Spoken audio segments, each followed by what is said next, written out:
Happy Thursday morning to everybody. And we're going to start off here with video one because Robert Jobson came out with a book about Princess Catherine, and you would not believe some of the outlandish claims. I will not be buying this book, but we already know some of the claims that are in it. They're crazy. So let's just jump in and cover it, shall we? Let's go. I want to start off this video by putting up a channel. I haven't done that in quite some time. This channel is called Penny's Pampa, and she's got some interesting recipes, but what I really like is that they're easy to do, if that makes sense. It's not too hard. So the link is in the description box. Take a look over. Subscribe if you like that kind of food. It'll help you make some food, and yeah. All right, let's move on. And next up, I just want to say that I had another person tell me that they had already watched my videos, hit the like button, and then she went back again for whatever reason to listen to them again and realized that her likes were undone. It doesn't surprise me. She said it's the first time it's happened, but yeah, that just shows that somebody's still messing with my account. And of course, we still have the like thumbs up button that's not working and people complaining that their comments are being removed. Keeping an eye on it. All right, let's move on now. Rob Jobson, that's the big guy on the left who's hanging out with Omid Scobie there, apparently has written a book. It's a biography about Princess Catherine, and he's using it to slam Catherine and William and fawn over Meghan Markle. Now, one of his big complaints, or one of his big claims in this book, is that William would not allow Meghan to wear any of Princess Diana's jewelry on her wedding day. Really? I wonder where he could have gotten that information from. First of all, the fact is, Catherine did not wear any of Princess Diana's jewelry on her wedding day, except of course for her engagement ring.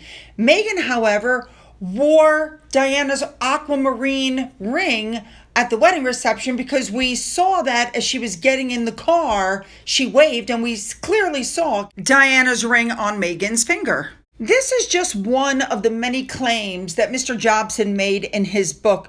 But here's my thing. If this was true, with everything that Harry put in the spare, don't you think this would have made it in? Don't you think it would have come out that, my brother told me that my wife couldn't wear any of our mother's jewelry? Don't you think that would have come out? It didn't come out because it's absolutely not true. Where did this supposed tantrum come from?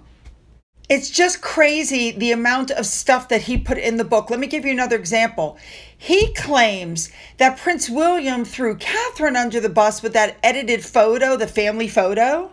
I find it very difficult to believe that Catherine would have told Rob Jobson or anybody else anything like that. She already came out and took responsibility for her own actions.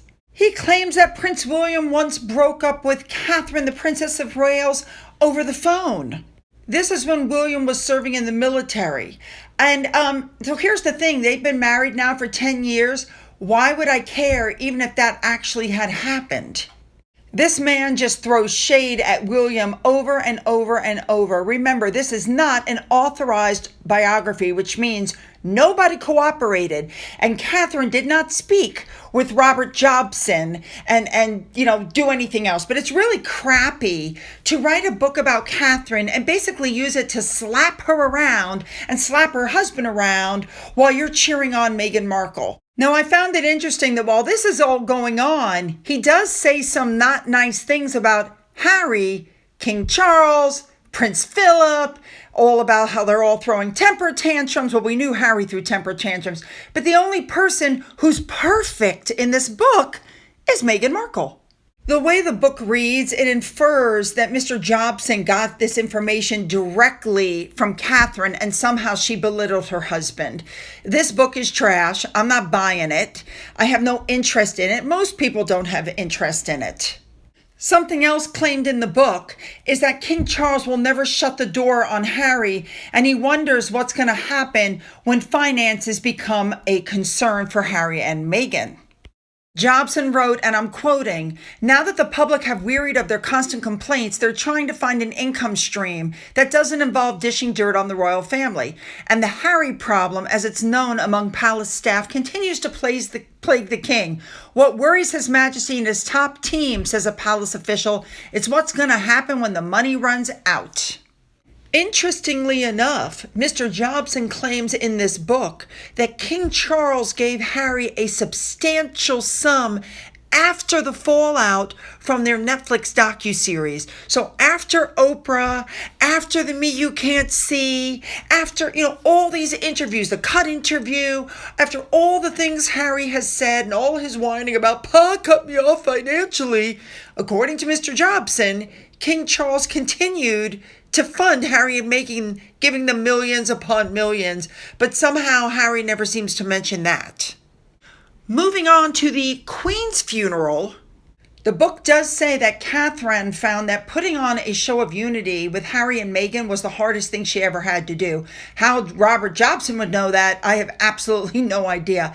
This is when the four of them got together, you guys remember, and they were looking at the floral tributes because they had not been photographed together since the last Commonwealth service in March of 2020. And what Mr. Jobson says is that William took decisive action, picked up the phone, called Harry, suggested they put on a show of unity for the sake of their late grandmother by viewing the floral tributes together at Windsor, and Harry suggested, and the resulting images suggested, that they had slipped back into the Fab Four routine.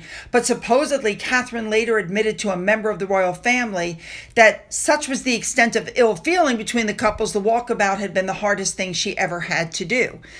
I don't believe that Catherine would ever talk to a member of the royal family like that. And if she did, I highly doubt that anybody from the royal family would repeat it.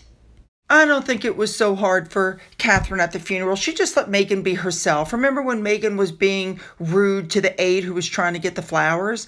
How about when they were doing the walkabout and Meghan tried to get up close to William and tried to make it look like she was talking to William, and it became blatantly obvious that William was ignoring her, so she discreetly pushed Harry over so that there would be a barrier between her and William, like William was putting a barrier up between Catherine and Meghan. And who can forget the end when Catherine stared Meghan down, basically, don't forget, this was right after she'd accused the world, Meghan had accused the world of Catherine making her cry. I think this was a good moment for Catherine, not a bad one. In this book, at another point, he writes that Prince William has a tendency to shout when he's angry. Okay, I shout when I'm angry, so what? And he also claims, are you ready for this? That William actually shaved off his hair. He got a haircut, and he did it just to draw attention from the Sussexes, because apparently they both had an engagement, but the Sussexes arranged theirs on the same day that William already had one. And so apparently William can't get a haircut because it'll upset, Harry and Meghan. This is basically just like another Sussex Squad member.